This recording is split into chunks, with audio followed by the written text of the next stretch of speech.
You're standing outside your family's front door with homemade lasagna in your hands, ready for your weekly Sunday dinner. Then you hear your own family planning how to manipulate you out of $300,000. This is the story of how I discovered my family saw me as nothing more than a walking ATM machine and how I fought back. By the end of this video, you'll understand the warning signs of financial abuse from family members, learn how to protect yourself, and discover why sometimes the bravest thing you can do is walk away. So grab a coffee, get comfortable, and let's dive into this story that changed my life forever. Hey everyone, welcome back to my channel. If you're new here, I share real stories about life, family dynamics, and personal growth. Today's story is deeply personal and honestly, one of the hardest things I've ever shared. But I know there are people out there who need to hear this. Before we start, I want you to know that if you're experiencing financial abuse or manipulation from family members, you're not alone. The resources I'll mention are in the description below.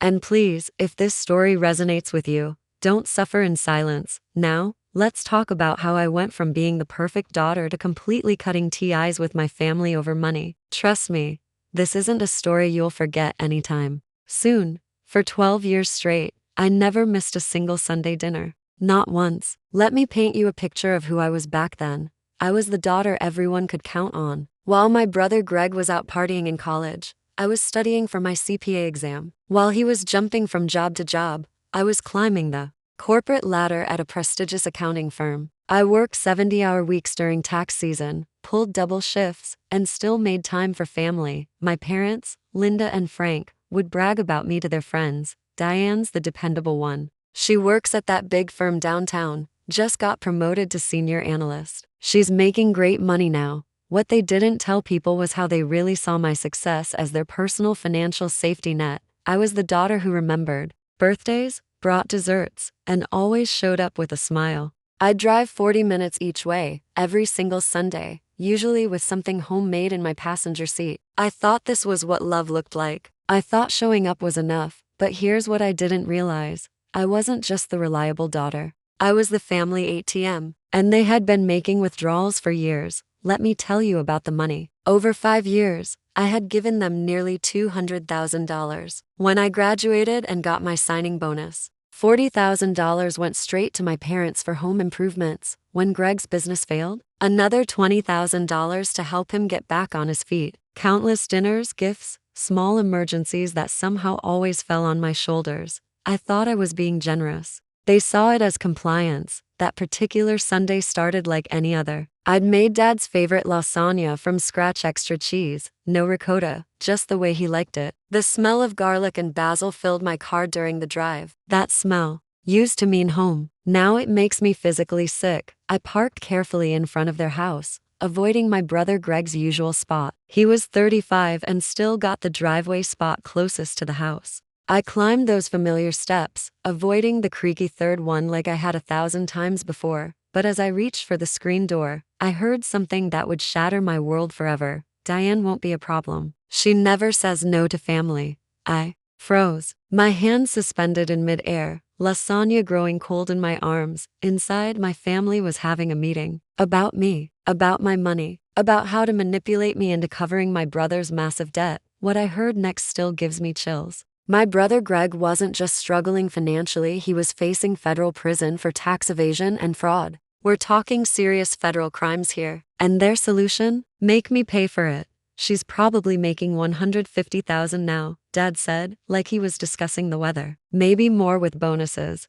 Mom chimed in, her voice strained. But $300,000? That's insane, Greg. How did you even? It doesn't matter how. Greg cut her off sharply. What matters is that I need it handled before the audit goes deeper. They had it all planned out. Start with $30,000 for home repairs. We'll say it's for the roof. The house has been leaking, Mom suggested. Then medical bills. I'll say I need some procedures. Greg didn't even let her finish. Spread it out. She'll give it. She always gives. Remember the business loan? 20 grand. No questions. Never asked for it back. Then Dad said something that still haunts me. She gave us her signing bonus. 40,000. Just handed it over. And Greg? Greg laughed. Actually laughed. Who does that? She still thinks we're a real family. It's almost sad. That's when something inside me broke. Not just my heart, my entire understanding of who I was to these people. As I stood there, invisible and betrayed, listening to them dissect my life like vultures, I realized something horrifying. This wasn't the first time. This was just the first time I'd heard the truth. Diane can't say no when you cry, Dad continued. That always works. I don't like lying to her, Mom said quietly. It's not lying, Greg replied. It's family. Her money is family money. She doesn't have kids, doesn't have a husband. What's she spending it on anyway? My apartment, the one place I could call mine, the space I'd poured my heart into, working late nights and weekends to afford, the apartment with the view of the park and a front door that locked, the only place that was truly mine. She'll be fine, Dad said, final as a gavel. She always handles things. That's what she does. Are you sure there's no other way? Mom asked one more time. Greg's voice dropped. Unless you want me in federal prison for tax evasion and fraud. No. This is it. My lawyer says if I can pay it back before they dig deeper, they'll drop it to civil penalties, tax evasion, fraud. My brother, the one they bragged about to cousins and coworkers, wasn't just struggling. He was a criminal, and they were going to make me pay for it. Standing there with that lasagna in my hands, I saw it all clearly. Every Sunday dinner, every birthday gift, every time I'd shown up with my heart open and my checkbook ready, I'd been drained systematically, and I'd smiled through it all. I backed away from that door silently, careful not to make the third step creak. My hands were slick with sweat, and I nearly dropped the dish, but I couldn't let them know I'd heard. Not yet. I made it back to my car without falling apart, which surprised me. My legs felt disconnected, like I was floating just above the pavement. The lasagna sat on my lap like a joke I didn't understand anymore. When Mom texted asking where I was, I lied. Sorry. Got called into work. Emergency audit. Rain check. She immediately responded. Oh no, we have something important to discuss. Can it wait? She was going to say it. The roof. Just like they planned. Sorry, Mom. Boss says it's urgent. Love you.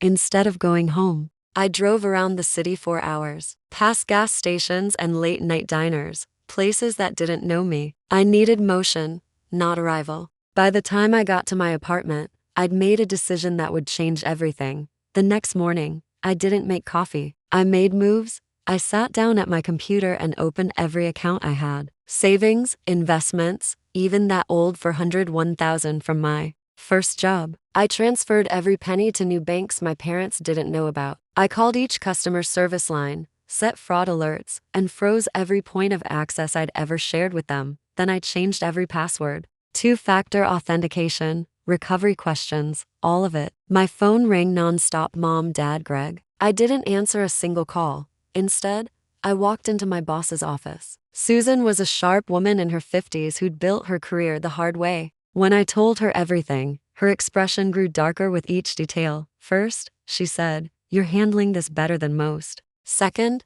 you need a lawyer. Third, you need documentation. Every dollar, every ask. Document everything. I showed her the spreadsheet I'd started the night before. 5 years of transfers, dates, amounts, notes in the margins. Susan whistled low. That's nearly $200,000. Then she said something that would change my life. We have an opening in our London office. Same title, better pay. And most importantly, an ocean between you and this mess. London. A fresh start. A chance to rebuild. Without looking over my shoulder, when Greg finally got through to me, I was ready. I don't know why I answered. Maybe I wanted to hear how he'd spin it.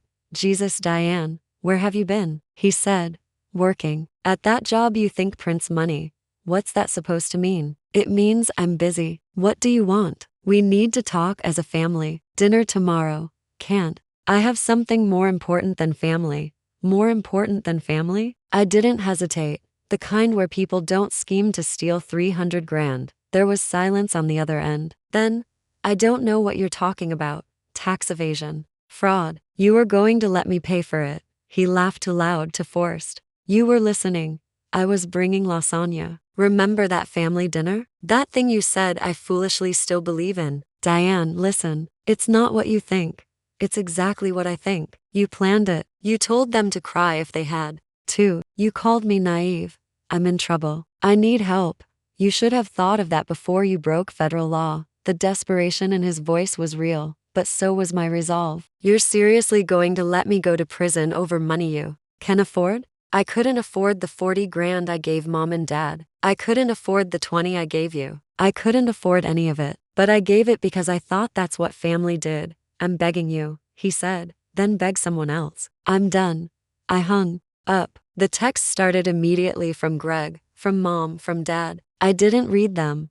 They didn't give up easily. On Wednesday, I got a knock at my office. It was mom. She looked older than I remembered, her hair undone, eyes red from crying. She didn't wait to be buzzed in, just rushed past security and found me by the elevators. Diane, please, just talk to me. I stood there in the marble lobby of my firm, in my navy blazer and heels, while my mother cried like a child. We can talk, I said. Right here.